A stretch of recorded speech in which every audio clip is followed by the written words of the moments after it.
नमस्कार, स्वागत है आप सभी दर्शकों का एक बार फिर से हमारे आज के इस कार्यक्रम में। वर्तमान समय में हम सभी की जीवन शैली बहुत भाग दौड़ वाली हो गई है, बहुत व्यस्त हो गई है। हम सभी को इस भौतिक जीवन में सब कुछ पा लेने की चाह है। हम सोचते हैं कि आज हमने सोचा और कल हमने उसको पा लिया। तो क्या कभी हमने ये सोचा है कि इस भौतिक जगत की ये जो चाहत है ये पूरी कैसे होती है? जी हाँ, ये पूरी होती है हमारे मन से। हमें बाहर की दुनिया में सक्सेस पाने के लिए अपने मन की दुनिया को नियंत्रित करना होता है। हमें हमारे मन को जानना होता है, मन को समझ के, मन को व्यवस्थित करके इस भौतिक जीवन में आगे बढ़ना होता है। और जब हम अपने मन को ना समझ के आगे बढ़ते हैं तो ऐसे में होती है बहुत सारी परेशानियाँ, तनावपूर्ण सा वातावरण होता है जिनसे आती हैं बहुत सारी परेशानियाँ। और आज का ये जो जीवन हो गया है, हम उसे देखें, यदि छात्र जीवन में देखें, अभी बच्चों की बोर्ड एग्ज़ाम आने को हैं, प्रोफेशनल लाइफ में देखें तो सभी को अपने कामकाज के लिए निकलना है, गृहस्थ जीवन में देखें या फिर हम और भी किसी आम जीवन को देखें तो हम सभी को पाना है और सिर्फ पाना है। तो क्या है ये जीवन और हम जागरूक होके अपने इस जीवन में आगे कैसे बढ़ें? क्योंकि आत्म जागरूकता से जब हम अपने जीवन में आगे बढ़ते हैं तो आत्मविश्वास के साथ हम अपने काम को कर पाते हैं और उसे पूरी तरह से करते हैं। हम खुद भी खुश रहते हैं और स्वस्थ रहते हैं, अपने वातावरण को, अपने आसपास के लोगों को भी हम खुश रखते हैं और ऐसे एक खुशी समाज का हम निर्माण करते हैं। तो आप समझ ही गए होंगे, आज हम बात करेंगे अपने कार्यक्रम में आंतरिक जागरूकता और हमारी जीवन शैली। जी हाँ, हम आपको आज के इस कार्यक्रम में बताएंगे कि आंतरिक जागरूकता हम किस तरह से अपने जीवन में लाके अपने जीवन को सुंदर और व्यवस्थित कर सकते हैं। और इस विषय पर बात करने के लिए आज हमारे साथ हैं meditation trainer Sobhita Srivastava ji. Madam, बहुत बहुत नमस्कार और स्वागत है आपका हमारे आज के इस कार्यक्रम में। जैसा कि मैंने बोला कि ज़िंदगी बहुत भाग दौड़ भरी वाली हो गई है और आज के ऐसे समय में हालात ऐसे हैं कि हर जगह से कुछ ना कुछ परेशानियां सुनने को मिलती हैं। तो ऐसे में हम अपने आंतरिक जागरूकता को कैसे विकसित करें? सबसे पहले तो शुक्रिया जी, आपको भी बहुत बुलाने के लिए। बहुत सही बात है, आज का जो वातावरण है उसके हिसाब से अपने अंदर शांति कैसे कायम की जाए, ये एक बहुत ही कहना चाहिए कि आज का प्रश्न ऐसा है जो हम सब को परेशान करता है कि हम कैसे अपने आत्म नियंत्रण रखें और आत्म जागरूक बने। और इसके लिए हम अपने अनुभव से ये बता सकते हैं आपको कि खुद के नियंत्रण के लिए ध्यान, कहते हैं ना कि अपना पूरा ध्यान अगर हम अपने आत्मा पे या खुद पे रख पाते हैं तो बाहर की दुनिया में कुछ भी हो पर उसका असर नहीं होता। जैसे कि एक लट्टू होता है, वो नाचता है बहुत तेज़ी से और उसके जो परिधि है चारों तरफ कितना जर्किंग है, टर्बुलेंस है, लेकिन उसका केंद्र कितना स्थिर है, तभी वो अपनी धुरी पर नाच पाता है। तो सेम वैसा ही ये जैसे गीता में भी कहा गया है कि परिवर्तन ही जीवन है।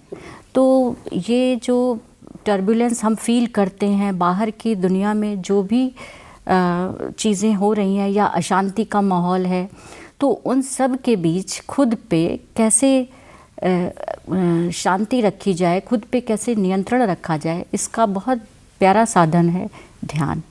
और इसका हमें पूर्व अनुभव इस तरह हुआ भी कि हम एक केमिस्ट्री के पहले शिक्षिका रहे हैं और बाद में 25 सालों से ये ध्यान कर रहे हैं।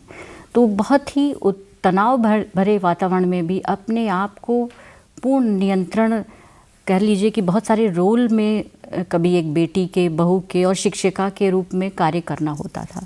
तो इसमें पूर्ण नियंत्रण सिर्फ इस पे ही आ पाता है कि हम आंखें बंद करो और अपने आप से जुड़ो, यानी जीवन जियो दिल से जी। और कहीं ना कहीं बहुत सारी संस्थाएं, आध्यात्मिक संस्थाएं इस पर इस तरह की बातें करती हैं। और हार्टफुलनेस यानी जीवन जियो दिल से, यही एक अभी तक मैंने समझा है कि जब हम कोई भी कंडीशन हो, वातावरण हो, लेकिन जब हम अपने आप से जुड़ना सीख जाते हैं, बाहर का वातावरण कुछ भी हो, चाहे वो छात्र हो, चाहे वो कोई महिला हो, शिक्षिका हो, या हम आप जैसे कार्य क्षेत्र में कार्य करने वाले, समाज में रह कर के हमको बहुत सारी चीज़ों का सामना करना होता है और ये सच्चाई भी है। तो अपने हृदय से जब हम जुड़ते हैं, यानी हृदय और मन का जब अलाइनमेंट हो जाता है, तो हम सच हमारे सामने ट्रांसपेरेंट हो जाता है और ये बहुत ही बेहतरीन साधन होता है खुद को भी जानने का और इसके अलावा संतुलित जीवन जीने का, कि बाहर के वातावरण का प्रभाव हमारे मन पे ना पड़े। और मन का अर्थ हृदय से कह रहे हैं। मन और हृदय जब अलाइन होंगे, एक ही सूत्र में कार्य करेंगे, तो हम वो कार्य कर पाएंगे जो हमें करना चाहिए। तो मेरे ख्याल से ये हम सभी को, चाहे वो बच्चे हों, युवा हों या बड़े हों, सभी को ये समझने की ज़रूरत है कि हमें किसी भी हालात में, क्योंकि ये जीवन बहुत अनमोल है और जीवन को कैसे बेहतर ढंग से जिया जाए, इसके लिए ध्यान, जो कि योग का ही एक पार्ट है, या कह लीजिए कि पतंजलि के जैसे अष्टांग योग में 7वां स्टेप ध्यान है।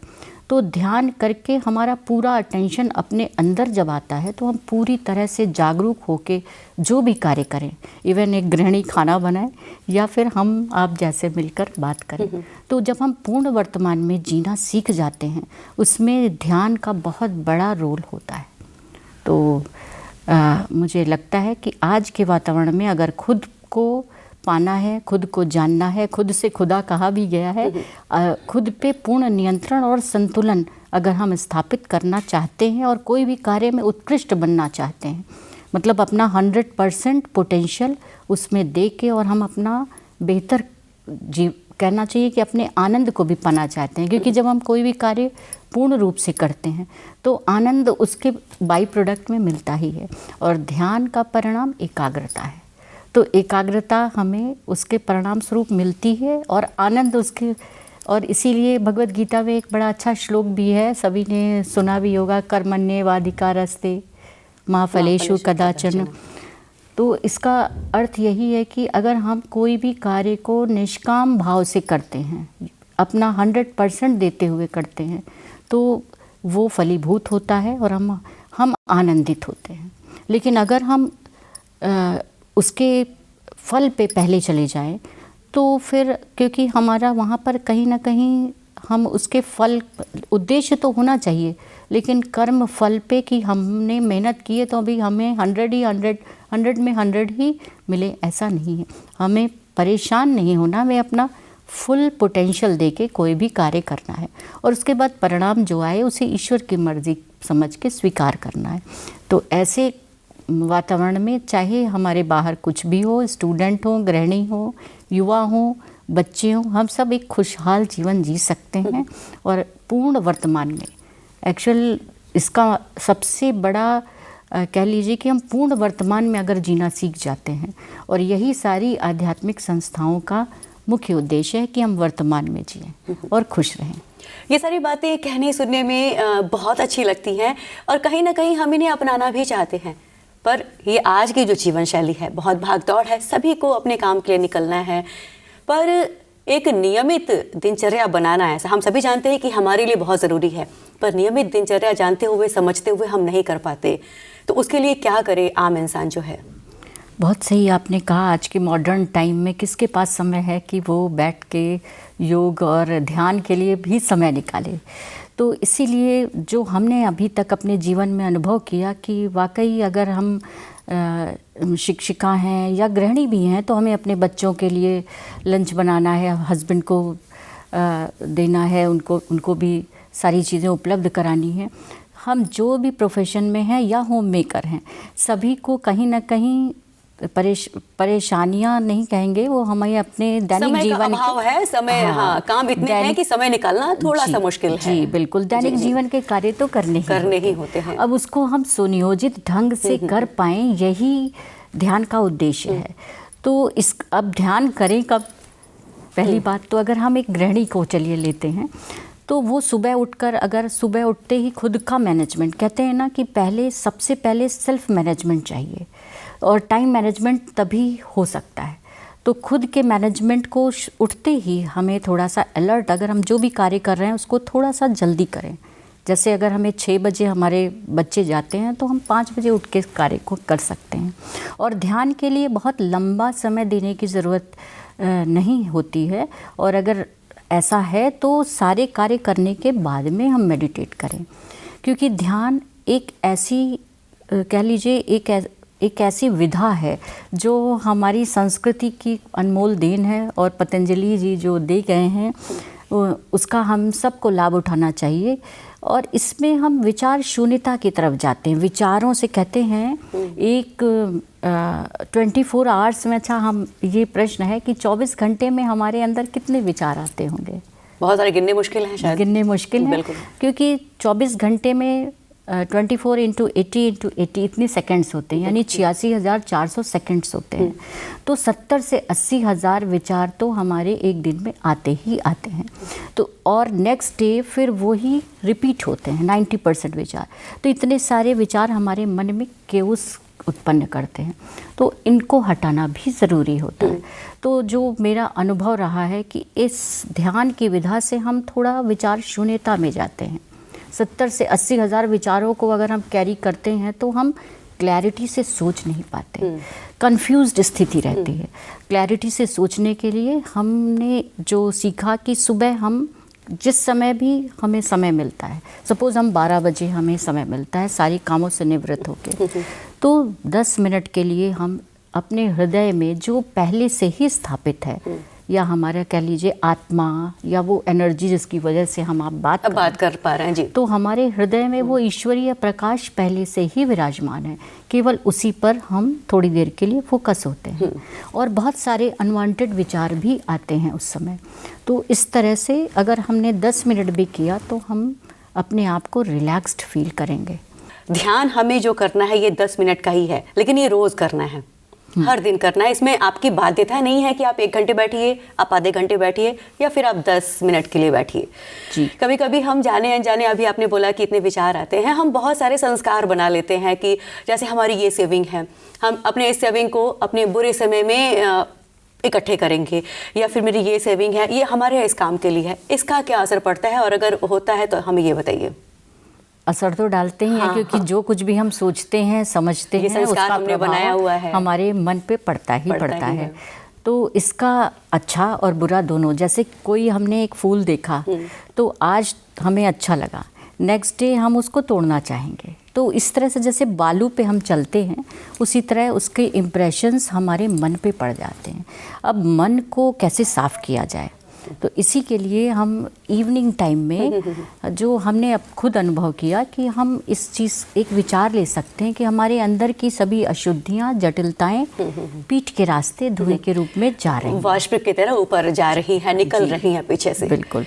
और सामने से एक ईश्वरीय प्रकाश हमारे हृदय में प्रवेश कर रहा है। कहने का तात्पर्य ये है कि सकारात्मक विचारों के द्वारा हम आगे नकारात्मक विचारों को हटाने का हम प्रयास करते हैं। दीदी, कार्यक्रम में वक्त है हमारा चलने का, बहुत कम समय है हमारे पास, तो आप हमारे दर्शकों को जो हमें देख रहे हैं, आपको सुन रहे हैं, आप उन्हें एक क्या संदेश देना चाहेंगे कि वो इससे जुड़े, ध्यान से जुड़ें?